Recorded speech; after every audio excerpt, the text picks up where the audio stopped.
Hey guys, it's Brandon, aka B.Rich Beauty, aka your beauty best friend.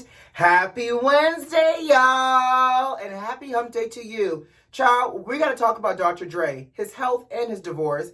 Kim Kardashian is allegedly going to divorce Kanye West, and Andy Cohen caught some heat post that last reunion. We're talking about that and a lot more. You know what to do. Grab your tea, grab your beverage. Let go.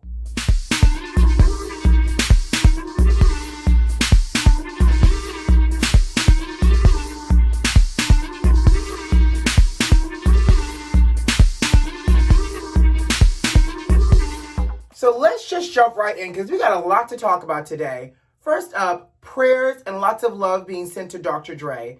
For those that don't know, Dr. Dre was rushed to Cedars-Sinai Hospital yesterday for a brain aneurysm. So he's actually posted, I'm sure one of these people posted on his Instagram page that he was recovering well. He gave a shout out to the Cedars-Sinai Hospital staff.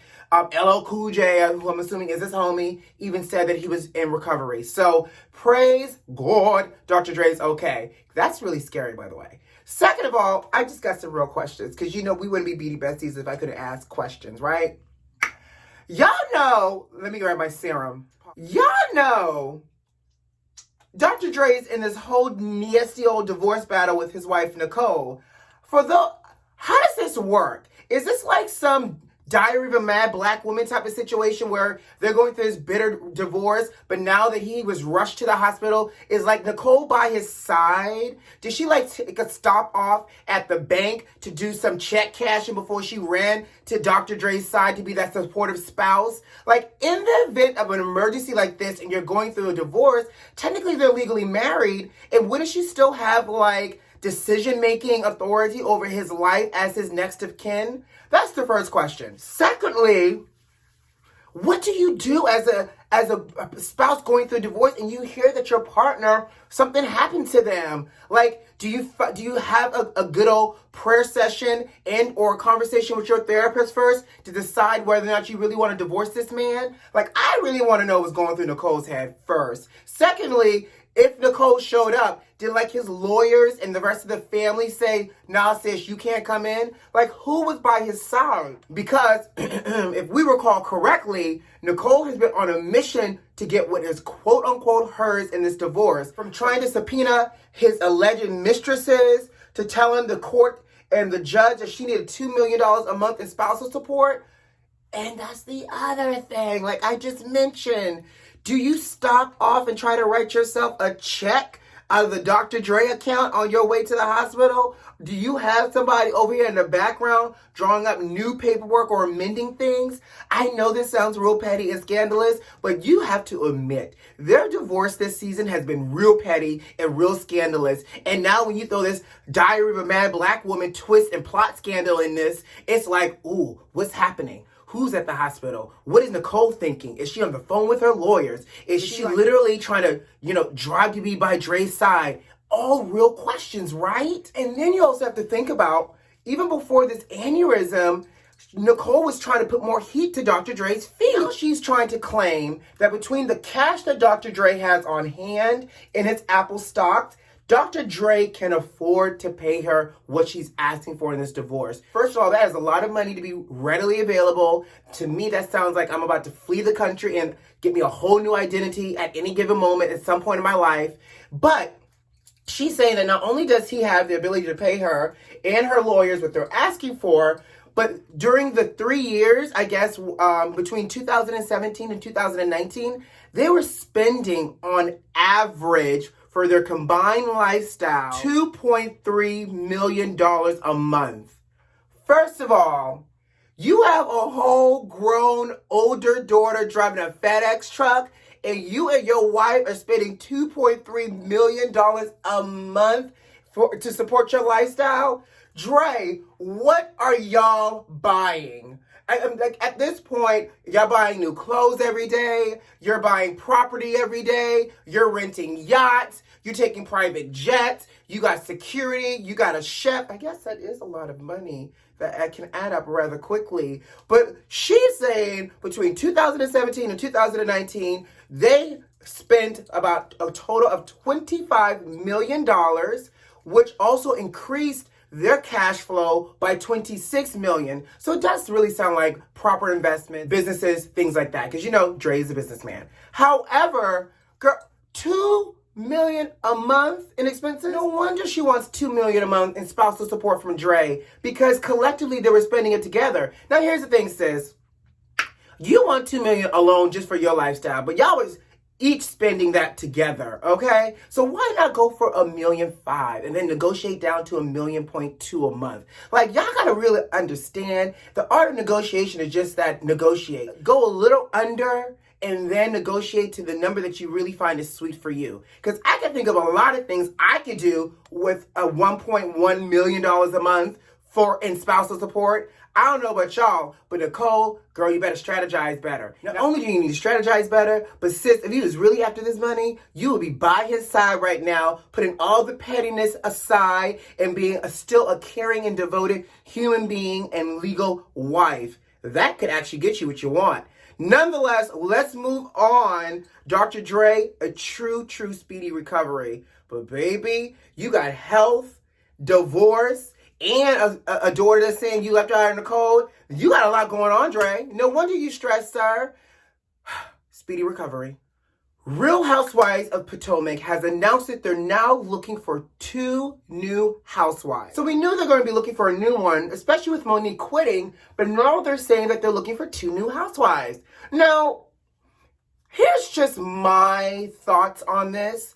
I think that if they're going to do new housewives, the new housewives need to be around Candace's age or younger. You have Karen, Robin, and Giselle that lean a little bit older. Then you have Candace, Ashley, and Wendy that lean a little bit younger. So I now need to know, not only, actually they could do a split. They get one person that falls within the age range of Candace and another that maybe fall in the medium between like Karen and Robin, and try to balance out the cast that way. Now, I don't know a lot of girls that live in the Potomac, but beauty besties, what do you think should be the perfect storm for the 2 new additions? Because they're saying that they are literally in the process of having casting conversations now.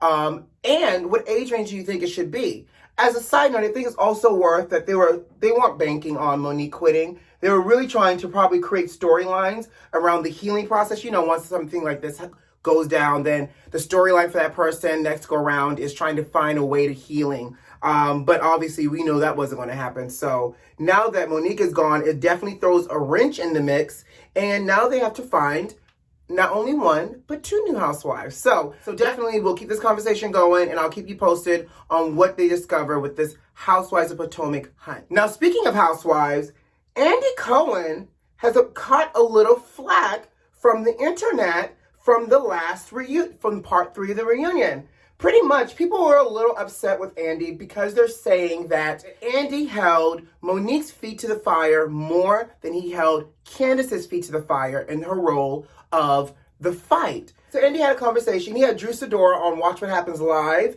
along with another actress. I can't remember her name right now. But, you know, he brought it up during the after show for Watch What Happens Live, saying, I've been getting some backlash on this, and I really wanted a 4-part reunion. For what reason they didn't do 4 parts, who knows? But what we do know is that they filmed for 11 hours, and maybe because of COVID and everything else, they were only able to get out 3 parts and not film long enough for 4. I don't know. But Andy is saying, I really wanted 4 parts because obviously 4 parts would have allowed more adequate conversation and more time for us to see some of the things. Like I said, I wanted to see what else was in that book of receipts, and I guarantee you if we got a part 4, we would have saw more book, more receipts of Petty, and probably Andy's conversation with Candace more. Andy did say specifically on Watch What Happens Live after party that he had detailed conversations with Candace, but because of the timing and the editing, it did not air. Now here's my question, because Andy is the executive producer for this. Could Andy have not been in the editing room and asked to have more of that footage included? Because let me tell you something. Episode 1 and episode 3 were really the moneymakers. Episode 2, we could have done without. They could have sliced out some of that dead silence and some of that nonsense in episode 2 and incorporated more conversations with Andy and with Candace. That's just my opinion. I really think everybody's also on high alert with Andy, especially with Nene running around here talking about Bravo in the industry not treating and respecting Black women. And I think from a consumer standpoint, the way that he held one Black woman hard, feet to the fire a little bit harder than he held the other Black women, it's just, Andy's in a little bit of a lose-lose situation right now with all the drama going around with Bravo, and also him being a white man that is, his job is to instigate in a reunion. So we shall see. Let's move on though. So let's talk about the Kardashians, specifically Kim. So apparently word on the street is that a divorce for Kim and Kanye is imminent. Not to mention, the reports also say that Kanye and Kim spent the holidays apart. Now, here's the thing. I guess enough is enough for Kim.